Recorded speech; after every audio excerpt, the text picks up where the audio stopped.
They did not let him die quickly. In the pre-dawn light of May 23, 1498, a friar hung suspended above a massive pile of wood in the heart of Florence. Ropes bit into his neck as a crowd of thousands looked on in a fever of anticipation. They wanted him to suffer. They wanted the flames to eat him alive. This was Girolamo Savonarola, the firebrand preacher who had once thundered about the destruction of sinners by fire. Now he was about to be consumed by the very flames he had prophesied for others. Who was this man, and how did he come to such an agonizing end? Savonarola was no ordinary friar. Just a few years earlier, he had been hailed as the savior of Florence's soul, a charismatic Dominican monk who preached hellfire against the city's wickedness. He claimed God spoke through him, warning of doom and demanding repentance. People listened. People changed their lives because of his words, and for a time, Florence, the glittering Renaissance city of art and excess, fell under the spell of this grim, uncompromising prophet. His story matters because it shows how religious zeal and power can turn a city upside down, and how quickly a hero can become a heretic in the eyes of the public. It's a warning from history, a tale of faith and fanaticism that still resonates today. Stay with me as we unravel the dark, dramatic journey that led Savonarola from beloved preacher to condemned heretic burning on a pyre. It's the mid-1490s in Florence.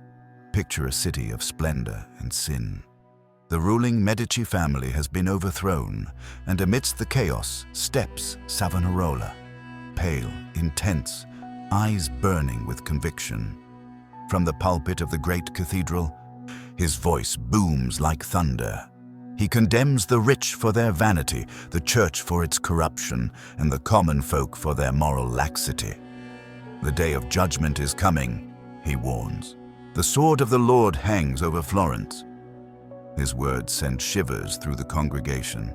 Here is a man who speaks of fire and brimstone with absolute certainty, a man who calls out the powerful without fear. Can you imagine the tension in the air as he speaks? Some listeners weep in repentance, others tremble in anger. Every sermon is an electrifying performance, promising salvation or doom. And then, something extraordinary happens. His prophecies start coming true.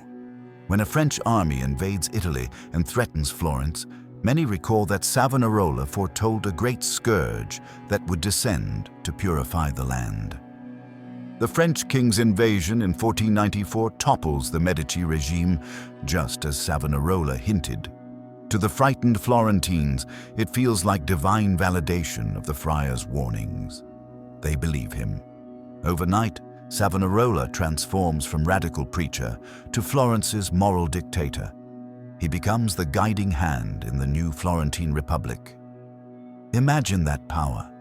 A mere friar now effectively steering the city, not with soldiers or gold, but with the force of faith and fear. Under Savonarola's influence, Florence undergoes an eerie transformation. The once vibrant city of art, music, and carnival revelry becomes a city of prayer and penance. Taverns and brothels empty out. Fine silks and jewels vanish from the streets as women don plain robes. Even children become his little soldiers of virtue. Gangs of youth patrolling the alleys, knocking on doors, sniffing out any luxuries or vanities hidden in the home. These child enforcers eagerly confiscate trinkets, mirrors, fancy clothes, even musical instruments, all in the name of purifying the soul of the city. Can you see them in your mind's eye? Ragged boys with fierce devotion, collecting everything sinful they can find. Then, on the last day of the carnival in 1497, Savonarola holds his most famous spectacle, the Bonfire of the Vanities. In the center of Florence, a huge pyramid of objects rises skyward. Mirrors and makeup, perfumes and playing cards, rich tapestries, harps, books of poetry and art deemed immoral. Priceless paintings and sculptures of pagan gods, fine dresses, ornate furniture, all piled up like an offering. As evening falls, Savonarola's followers set the mountain of treasures ablaze. The flames roar to life, devouring the vanities of Florence in a bright, crackling fury. The heat is so intense it reddens the faces in the crowd. Smoke billows upward, carrying the scent of burning silk, oil paint, and paper. Onlookers sing hymns while precious artworks blacken and curl in the fire. To them, this is a holy purification, a sacrifice of worldly vanity to appease God. But others watch in stunned silence or secret horror as the city's cultural glory turns to ash. That night, Florence's skies glow with an unearthly firelight, and Savonarola stands beside the inferno, robes whipping in the hot wind, utterly convinced he is saving the city's soul. By now, he has made powerful enemies. Imagine the wealthy merchants, the artists, the free-spirited citizens who have lost their beloved pleasures. They hate him. Imagine Pope Alexander VI in distant Rome, a man infamous for his own corruption and excess, hearing of this rogue friar who dares call the church a harlot and prophesy God's wrath upon it. The Pope is livid. He cannot allow this challenge to his authority. Savonarola is excommunicated, officially cast out of the church he so zealously tried to reform. Yet the defiant friar keeps preaching in Florence undeterred. Tension coils tighter and tighter around him. The city is like a tinderbox of devotion and resentment, and Savonarola is the spark. How much longer until it all explodes? Early 1498. Florence is suffocating under uncertainty. Famine and political strain have frayed people's nerves.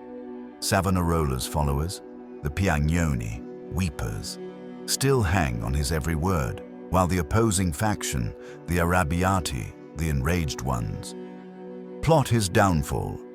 Then comes a challenge that seals his fate, a dare from the divine, or so it seems. A rival friar publicly challenges Savonarola to an ordeal by fire. The premise is simple: walk through fire to prove God is on your side. If Savonarola is truly God's prophet, surely the flames will not harm him or whomever he nominates as his champion.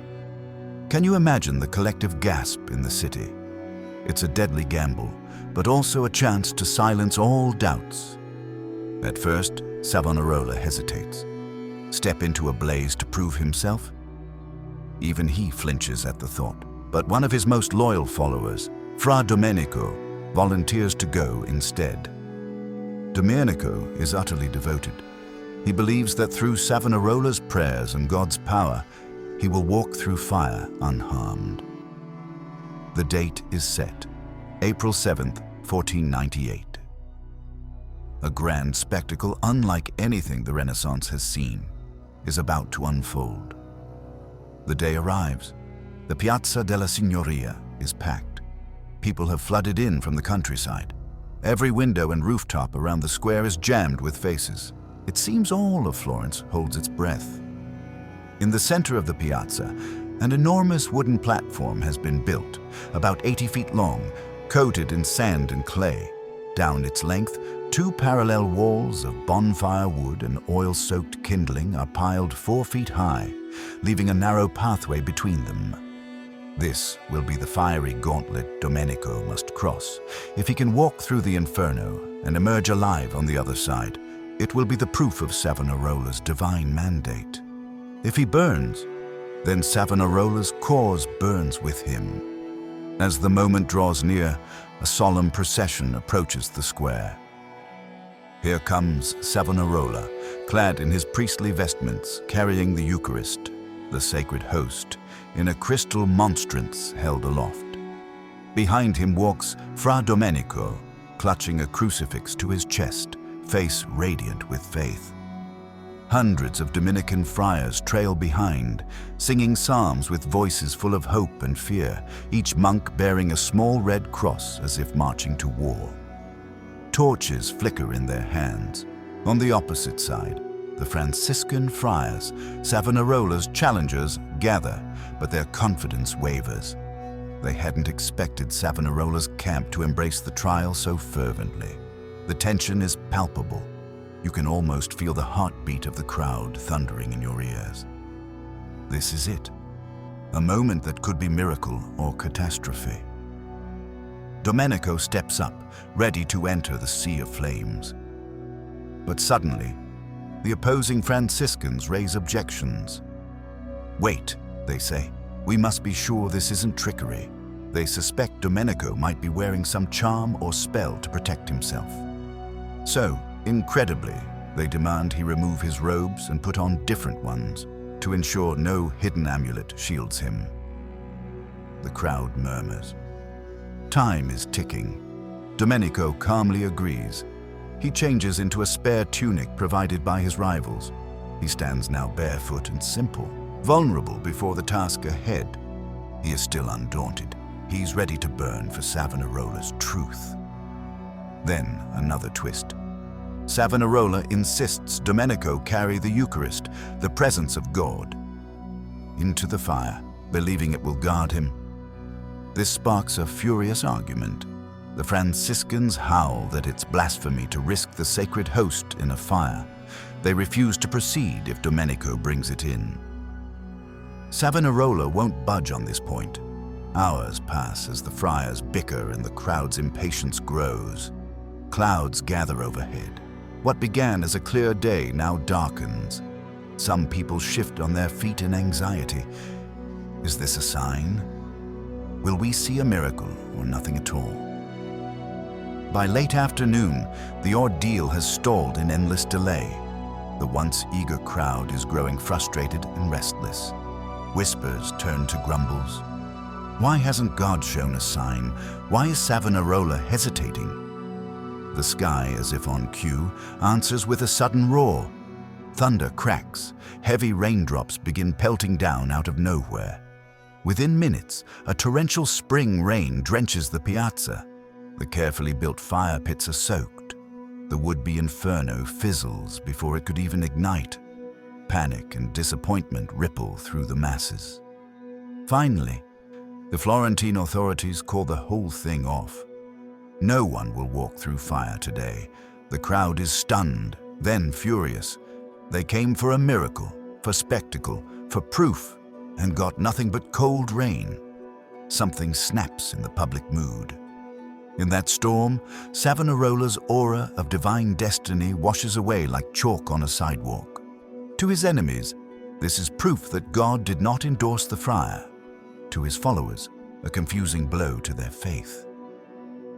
As Savonarola and Domenico quietly slip away back to their monastery, angry shouts follow them. Coward, impostor, heretic. The air crackles not with holy fire, but with betrayal and rage. The great fanatical tide he once rode is now turning against him. That very night, Florence erupts. The disappointed, enraged mob needs someone to blame, and all fingers point to Savonarola. A faction of his fiercest critics, rowdy young aristocrats known as the Compagnacci, seize the moment. They arm themselves and incite the masses to attack San Marco, the Dominican convent where Savonarola resides. Picture the scene. Darkness broken by the glow of torches bobbing through the streets, an ever-growing mob marching, shouting for blood. Inside the convent, the monks hurry to bar the thick wooden doors. They know what's coming. Savonarola gathers his remaining faithful. Perhaps he leads them in prayer, voice steady despite the crashing noise outside. Boom! The first blow hits the doors. The mob is at the gate. For hours, the standoff holds. The church attached to the convent fills with frightened supporters, praying and a few armed defenders bracing the entrances. Outside, curses and jeers ring out. Stones smash through stained glass windows. The mob howls for Savonarola to come out and face them. The friar stays within, pleading with heaven for a miracle that never comes. Finally, the attackers set the door itself on fire. Flames lick up the timber. The smoke chokes the defenders. They can't hold out. With a final crash, the barriers collapse. The crowd floods into the holy sanctuary with a roar. Savonarola is found and dragged out into the night. The mob surrounds their once revered prophet, now a prisoner at their feet. They shove him, spit on him, beat him with fists and sticks. His robe is torn, his face is bleeding. Nearby, his loyal Domenico and another follower, Fra Salvestro, are also seized and tied. The victors parade the trio through the streets to the Palazzo Vecchio, the seat of the government, as dawn breaks. People line the way, hurling insults and filth. Some pull at Savonarola's long beard, others pelt him with rotten food. The smell of smoke clings to him from the burned door, a bitter reminder of the trial by fire that failed. How quickly the saintly man has been cast down to sinner. He remains silent, eyes cast upward as if seeking help from the God he served so zealously. But no help comes. Thrown into dank prison cells, Savonarola and his companions face a trial in name only. In truth, their fate is already sealed. Pope Alexander VI's envoys arrive to ensure this troublemaker is silenced permanently. What follows is a nightmare of torture. Over several days, Savonarola is subjected to the strappado, hauled by a rope into the air, arms wrenched behind him, then dropped suddenly. His shoulders dislocate with sickening pops. He screams until he nearly loses consciousness. Again and again the torturers hoist and drop him, interrogating all the while. They demand he confess that his visions and prophecies were lies, that his doctrine was heresy. In the excruciating pain, the once eloquent preacher babbles whatever they want to hear. Under torment he confesses, then later, in less agony, recants those confessions. His spirit flickers unsteadily, like a candle in a tempest, as the torture continues day after day. One witness later wrote that reading the account of Savonarola's suffering was unbearable. The pure, proud soul was being broken nerve by nerve. Finally, after weeks of agony, the end is at hand. Savonarola, Fra Domenico, and Fra Salvestro are condemned to death as heretics and schismatics. The punishment, hanging and burning.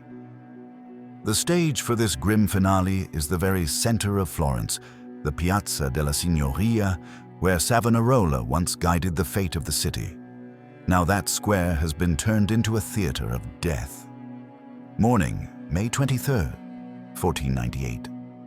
Florence is humming with anticipation and dread. A giant scaffold has been erected on a platform in the piazza, towering over the place where just last year bonfires burned by Savonarola's decree. 3 rough wooden gallows protrude from the scaffold's beam, each with a rope noose waiting. Below, heaps of dry wood, brush, and coal are piled high, forming 3 separate pyres directly under the hanging spots. The intent is clear. They will hang the friars, and then set their dangling bodies on fire. No trace of these men will remain, not even bones or ash for admirers to treasure. Florence wants to erase Savonarola completely, as if he were a bad dream. A massive crowd presses in from all sides of the piazza, from noblemen to peasants, believers and skeptics, children perched on parents' shoulders, all eager to witness the downfall of the once powerful prophet. Some watch with grim satisfaction, others with sorrow. Many are simply intoxicated by the spectacle of vengeance. The 3 condemned friars are led out from the palace dungeon. Savonarola walks in the middle, barefoot, hands bound tightly in front of him. He has been dressed in his Dominican habit for the last time, only to be publicly degraded. As he and his companions step onto the platform, church officials perform a brief, ritualistic degradation ceremony. They strip the friars of their clerical robes, one by one in front of the jeering crowd. Rich priestly garments are placed on Savonarola's shoulders, then dramatically torn off, to show that the church casts him out. His head is forcibly shaved, the final humiliation for a man who once was a celebrated prior. Savonarola's eyes scan the crowd and the sky. Witnesses later say he looked strangely at peace, as if resigned to God's will. A priest approaches and asks him quietly, "What are you feeling now, at this last hour?" Perhaps the expectation is that he will beg for mercy or express fear, but Savonarola replies in a steady voice that he is comforted, for Christ too suffered a cruel death for him. Those are the last words he is known to have spoken. Now the executioners seize Fra Salvestro Maruffi and Fra Domenico Buonvicini, Savonarola's two loyal friends, to hang them first. The nooses are slipped around their necks. The platform has no trap door for a quick drop. This is a slow hanging, by design agonizing. The executioners likely kick away a stool or pull on the rope to hoist each man a few feet off the ground. Salvestro and Domenico swing and claw at the air as the ropes tighten. Their faces redden, then darken to purple as they choke. Feet jerk and drum against nothing. It is a horrid, drawn-out strangulation. The crowd falls to a hush, watching every twitch. After some minutes of twitching and suffering, their bodies fall still. Savonarola has been forced to watch it all, his closest allies dying in front of him, painfully, because they believed in him.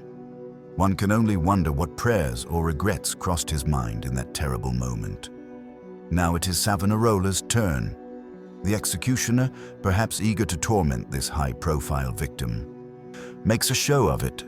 He taunts Savonarola openly, mocking the so-called prophet who couldn't save himself. The rope is placed around Savonarola's neck. For an instant, the square goes silent, all eyes on the infamous friar about to drop.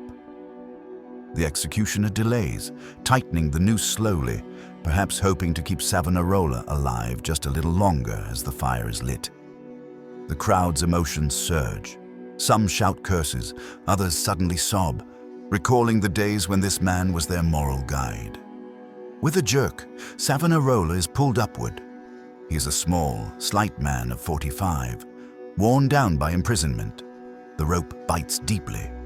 He kicks once, twice. There is no mercy. He is left dangling, gasping for breath. Flames begin to crackle below. Yes, as Savonarola hangs there choking, executioners thrust torches into the pyre stacks beneath the three bodies. Fire catches quickly. Orange tongues of flame leap up hungrily around the wood, fueled by oil and pitch.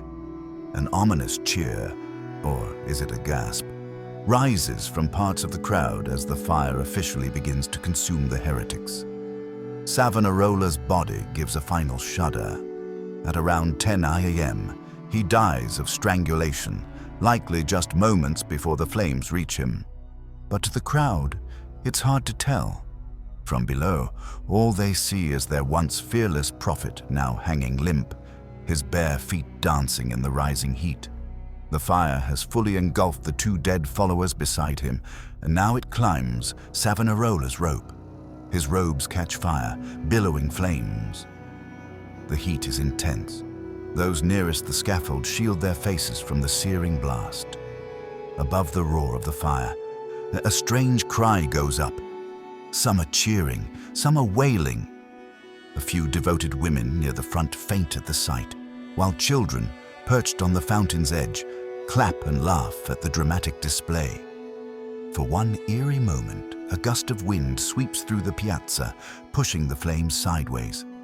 Savonarola's right arm, freed from the ropes in the fire, swings outward. The hand rises, index and middle finger extended.